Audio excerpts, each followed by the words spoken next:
Hello दोस्तों, welcome to study heart. तो यार आज हम बात करने वाले हैं आरआरबी जेईई 2025 का एग्ज़ाम पैटर्न और सिलेबस के बारे में। क्योंकि अगर आप कोई भी एग्ज़ाम देने जा रहे हो तो आपको उसका पैटर्न और सिलेबस पता होना चाहिए, इसमें कैसे क्या होने वाला है। ठीक है, आपको ये पता होगा ना तो आपको एक एज प्रोवाइड मिलेगा। पढ़ाई तो सब करेंगे, जितना आप मेहनत कर रहे हो उतना सब मेहनत कर रहे हैं, लेकिन कंपटीशन में आगे बढ़ने के लिए आपको उसका हर एक डिटेल पता होना चाहिए। तो देखो, वैसे मैं वो सिंपल तरीके में बताऊंगा, मैं लिख के रखा हूँ, ज़रा आपका टाइम भी वेस्ट नहीं करूँगा मैं, क्योंकि ये आपके लिए बहुत इसमें बहुत ज़्यादा इंपॉर्टेंट है। एसएससी एग्ज़ाम आने वाला है, फिर आरआरबी आएगा, दोनों का मोस्ट ऑफ टेक्निकल तो सेम ही है। तो ठीक है, शुरू करते, टाइम वेस्ट बिल्कुल नहीं करना है।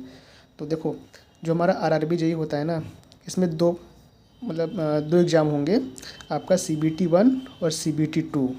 फिर इसके बाद आपका डीबी होगा, फिर उसके बाद आपका डायरेक्ट सिलेक्शन हो जाएगा। इसमें कोई इंटरव्यू नहीं होता जेईई लेवल पे। ठीक है, तो देखो, इसमें जो हमारा सीबीटी 1 होता है ना, सबसे पहले आपको सीबीटी 1 देना होगा। जो सीबीटी 1 होता है ये हमारा क्वालिफाइंग नेचर का होता है, मतलब आपको सिर्फ क्वालिफाई ही करना है, इसका मार्क्स फाइनल मेरिट लिस्ट में नहीं जुड़ेगा। ठीक, ये बात क्लियर हो गया कि हमको क्या करना है, सिर्फ क्वालिफाई ही करना है। ओके, इसमें क्या होता है कि पहले आपका 100 क्वेश्चन रहेगा, 90 मिनट का टाइम रहेगा, हर एक क्वेश्चन 1 मार्क्स का होता है, मतलब कि आपका एग्ज़ाम सीबीटी 1 100 मार्क्स का हो गया। ठीक, 1/3 नेगेटिव भी होता है, ये याद रखिएगा। ये नहीं कि अगर क्वालिफाइंग का है तो नेगेटिव नहीं रहेगा ना, इस बात को बिल्कुल भी ध्यान में रखना कि ये जो है हमारा नेगेटिव मार्किंग होता है इसमें।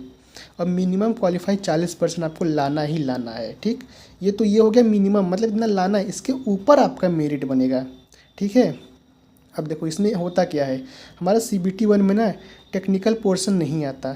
टेक्निकल मतलब होता है, जैसे आप अगर सिविल से हैं, मैकेनिकल से, इलेक्ट्रिकल से हैं, तो आपका टेक्निकल पोर्शन सीबीटी 1 में नहीं आएगा, इसमें सिर्फ नॉन टेक होगा। अब क्या क्या होता है, देखो, 30 क्वेश्चन मैथ का रहेगा, 25 क्वेश्चन रीजनिंग का रहेगा, 15 क्वेश्चन अपना करंट अफेयर और ये अपना जनरल अवेयरनेस वही रहेगा, 30 क्वेश्चन साइंस का रहेगा।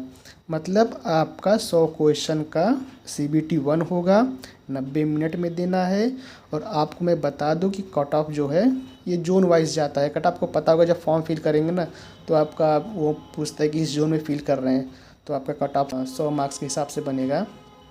तो इसमें आपको कम से कम 70, अगर आप 70 प्लस 75 प्लस लाते हैं ना तो आप एक सेफ़ जोन में रहेंगे। ठीक है, मैं आपको क्वालिफाई ही करना है बस, ये नहीं कि आपको 100 में से 90 नंबर लाना है, हाँ भाई मेरा सिलेक्शन हो जाएगा, नहीं ना, बिल्कुल आपको क्या करना है, उतना नंबर लाइए कि आप बस क्वालिफाई हो जाइए। और अगर एक बार आप सीबीटी 1 क्वालिफाई हो जाते हैं तो इसके बाद सीबीटी 2 आपके लिए बहुत आसान रहेगा। क्यों? क्योंकि इसमें टेक्निकल पोर्शन आता है, और टेक्निकल बच्चों का तो टेक्निकल स्ट्रॉन्ग होता ही है। चलिए, आपको समझ में आ गया सीबीटी 1 में क्या क्या होने वाले। अब आते हैं सीबीटी 2। आप सीबीटी 1 क्वालिफाई कर लिए, उसके बाद आप सीबीटी 2 के लिए एलिजिबल हो जाएंगे। ठीक, अब ये रहा आपका मेन एग्ज़ाम। इसमें क्या होता है, आपका टेक्निकल पार्ट रहेगा और नॉन टेक पार्ट रहेगा। टोटल आपका 150 क्वेश्चन रहेंगे, मतलब 150 मार्क्स के रहेंगे। ठीक, 100 क्वेश्चन टेक्निकल से आएगा। टेक्निकल मतलब आपका जो ब्रांच रहेगा, इलेक्ट्रिकल, मैकेनिकल, सिविल, इलेक्ट्रॉनिक्स, जो भी ब्रांच रहेगा उससे आपका 100 क्वेश्चन आएंगे। नॉन टेक्निकल पार्ट मतलब आपका उसमें 50 क्वेश्चन रहेगा, और ये एग्ज़ाम आपका 2 घंटे का रहेगा। ठीक, मतलब 120 मिनट। और यहाँ भी नेगेटिव मार्किंग है, नेगेटिव मार्किंग को इग्नोर मत करना भाई, क्योंकि ये बहुत ही बड़ा, वो तो पता ही है आपको, बहुत बड़ा रोल प्ले करता है किसी भी एग्ज़ाम में। एक्यूरेसी बहुत हाई होनी चाहिए। अब देखिए नॉन टेक में क्या क्या, नॉन टेक में आपका वही करंट अफेयर 15 क्वेश्चन आएगा, फिजिक्स केमिस्ट्री से 15 क्वेश्चन आएगा। देखिए एसएससी का पार्ट है, एसएससी का पार्ट है, ये भी एसएससी में आ जाता है, मतलब कभी क्वेश्चन पूछ लेते हैं, ये भी एक तरीके से एसएससी का पार्ट ही समझो, ये भी कभी कभी पूछ लेता है। मतलब ये जो हो गया ना, एक तरीके से आपका एसएससी जेईई का ही पार्ट है। आप एसएससी जेईई की तैयारी करेंगे, ऑटोमेटिक ये वाला पोर्शन आपका कंप्लीट हो जाएगा। ठीक, आपको मेहनत कहाँ करनी है, ठीक है, मैं पहले ये बता देता हूँ फिर आपको स्ट्रेटजी बताऊँगा। ठीक है, आपको नॉन टेक में 50 क्वेश्चन हो गया, टेक्निकल में 100 क्वेश्चन हो गया, 2 घंटे का पेपर, 1/3 नेगेटिव मार्किंग, और इसीलिए टेक्निकल में 100 क्वेश्चन होता है। आपका मेरिट 150 मार्क्स में से बनेगा। अब आपको देखना आपको कितना मार्क्स लाना है। ठीक, ये तो हो गया हमारे एग्ज़ाम पैटर्न और सिलेबस के बारे में। और अगर आपको डिटेल सिलेबस चाहिए टेक्निकल पोर्शन में कि टेक्निकल में क्या क्या सब्जेक्ट आने वाले हैं, तो मैं बना दूंगा वीडियो, क्योंकि मैं स्पेसिफिकली इलेक्ट्रिकल वालों के लिए वीडियो बनाऊंगा, क्योंकि मैं भी इलेक्ट्रिकल बैकग्राउंड से ही हूँ। ठीक है।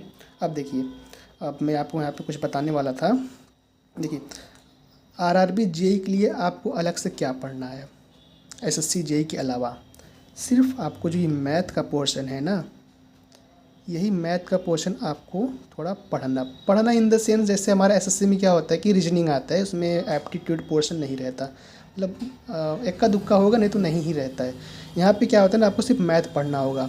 अगर आप एसएससी जेई की तैयारी कर रहे हैं तो आपका ऑटोमेटिकली आरआरबी जेई की तैयारी हो रहा है साथ में। ठीक, सिर्फ आपको मैथ की तैयारी करनी है सीबीटी 1 के लिए। ओके, तो ठीक है। अगर आपको इसमें और ज़्यादा स्ट्रेटजी चाहिए तो मैं बना दूंगा वीडियो, कोई डाउट हो तो आप पूछ सकते हैं कमेंट में, और किसी भी और एग्ज़ाम से रिलेटेड कोई भी क्वेरी करना हो तो आप आ जाइए, डाउट पूछ लीजिए।